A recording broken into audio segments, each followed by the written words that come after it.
What if the answer to clearer skin, deeper sleep, and a calmer mind wasn't another product, but a quiet ritual, a forgotten rhythm, a gentle walk after dinner?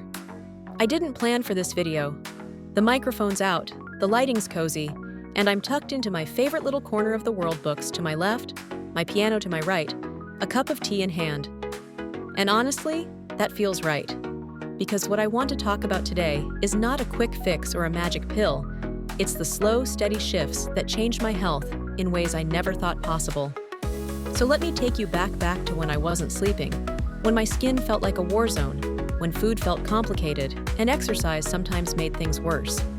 Back when I was 25 and exhausted, Googling wellness hacks that actually work.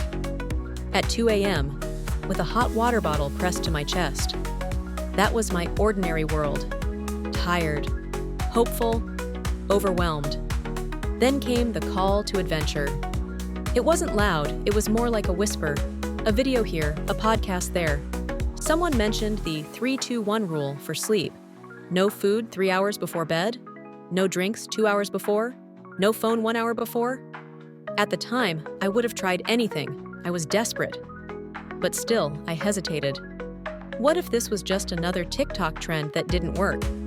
That was my refusal of the call. We've all been there, tired but skeptical, worn out by every "turmeric clears your skin" headline. But then came the mentor, or rather, mentors.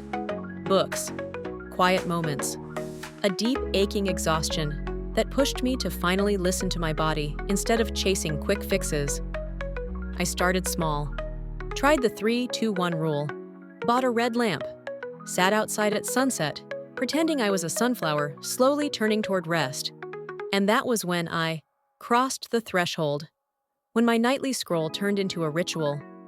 Brown noise, magnesium spray, a red glow in the corner of my room.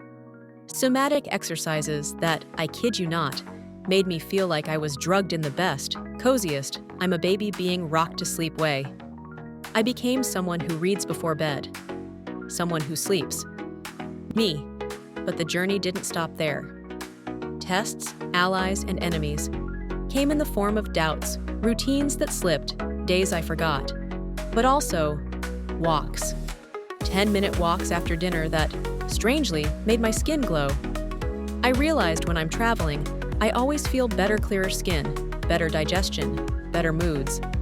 The common thread? Movement. Not high intensity, not punishing, just walking. Folding laundry counts, wandering counts, just move. Then I found Seamoss. First randomly, then more intentionally, when my doctor told me it might help with my hormones. A tablespoon in the morning, one at night. The glow I saw in the mirror? Real. And now, a year later, I get to say the wildest sentence. I have my own Seamoss blend. A jar in my fridge with my name on it, crafted for skin, cycle, and calm. That's a reward I never saw coming. As I approached the inmost cave, the question deepened. Was it all really working? Or was I just convincing myself it was?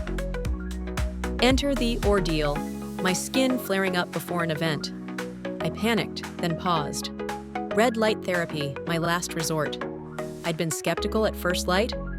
Really? But after a few sessions, my inflammation was calmer, my confidence restored. It wasn't a miracle, it was consistency. Light, applied often, with patience. That led me to the reward. Skin that glows not because it's perfect, but because I feel in it. Sleep that isn't stolen or chased, but arrives because I've invited it in. The road back? It's here now. I don't do all these things every day, but they're part of me. Seamoss in the fridge, a red light on my nightstand, walking after dinner, skipping coffee for matcha, and feeling energy without anxiety. And then, the resurrection. A moment when I didn't just feel better, I felt me. Fully, not perfect, but clear-headed, calm, rested. So what's the elixir I've brought back? It's this. Sometimes the most powerful things are the gentlest. Sleep, stillness, walking, light. They're not flashy. They don't scream for attention, but they work. If you're overwhelmed, tired, unsure where to start here. One small thing. Try a 10-minute walk.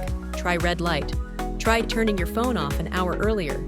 It might feel slow at first, but slow is where the magic lives. And hey, if all you took from this was a warm tea, a cozy moment, and a reminder that your health isn't a race, it's a relationship, then I'm so glad you're here. Thanks for being part of this story, and I'll see you in the next one.